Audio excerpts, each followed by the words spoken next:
My boyfriend gave me a book to read, and it's the most sexist, misogynistic book I've ever seen, and now I'm wondering how a proud feminist could ever think I'd enjoy this. I, 25 female, met my boyfriend, 37 male, in our master's program. We became friends over this past year, and started dating and becoming serious shortly before I left the state for a summer internship. He gifted me a book to read, saying it was one he liked. It's A Spell for Chameleon by Piers Anthony, a fantasy novel written several decades ago. I knew nothing about it prior, and began laughing at it 2 pages in because of how ridiculous the writing was, especially about women. We video chatted after I got through the first chapter, and I tried respectfully explaining my doubts about the book. He made a deal with me, knowing I'm a big Harry Potter fan. He promised to give the Harry Potter series a chance, starting with Philosopher's Stone, if I gave his book a chance and kept reading.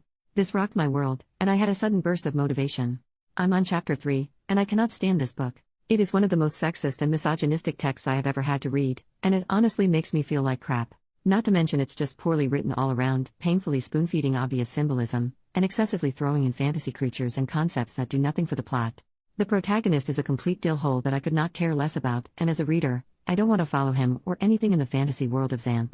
But of course, flat out telling my boyfriend those thoughts about a book he enjoys would be hurtful, and he has every right to have different preferences. I am shocked that he would recommend such a book to me though. He is a respectful and educated man, treating me very well, and identifying as a proud feminist. This recommendation was out of left field. Does he not remember how hurtful the author's writing on women is? Did he read it at a young age, and has since grown? I can't expect him to hold his end of the bargain and read Harry Potter, which is fine, especially if it means not having to put myself through Piers Anthony's poor excuse for writing ever again. I like my boyfriend a lot. How do I respectfully tell him why I cannot invest in this book anymore?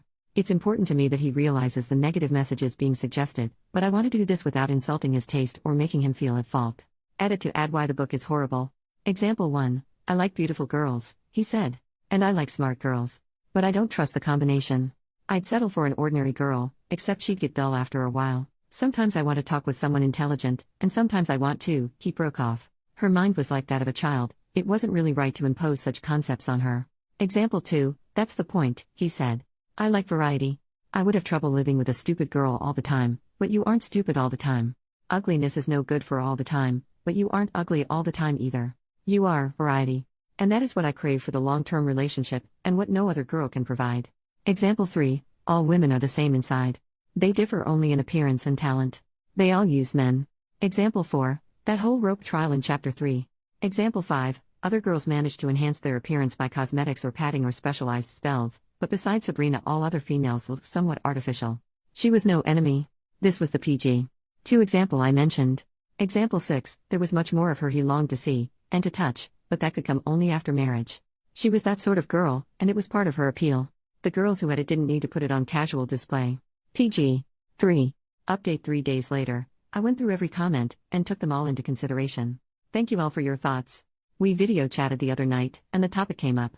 I started by saying I liked him a lot and really do appreciate how much he's willing to share with me. He caught on to where I was going with this, and started laughing. Then I started laughing. And I realized how silly small of a thing this all was. I guess I didn't want to risk hurting his feelings. When the reason why I didn't like the book came up, I explained, and he totally understood. It's been at least a decade since he's read the book, and he can see where I would feel uncomfortable. He will still consider reading the first Harry Potter book, since I gave his book a chance. And being a single dad, his kids also like the series, so it would be a chance for him to connect more with them.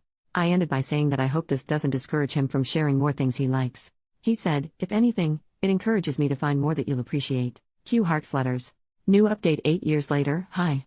It's hilarious this post is being shared because it's from such a different time in my life. Your instincts are right. This relationship only lasted a monthish after this post.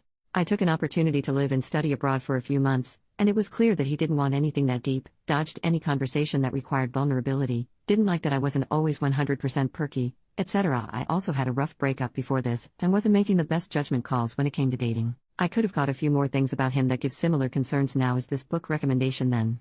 So I called it off. Oh my god, then he suddenly wanted to make it work, and kept it up for over a year after the breakup. We weren't even together that long.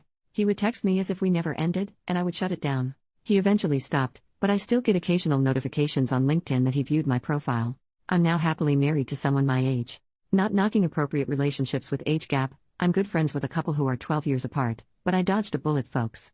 Thanks for giving me a good laugh with this flashback.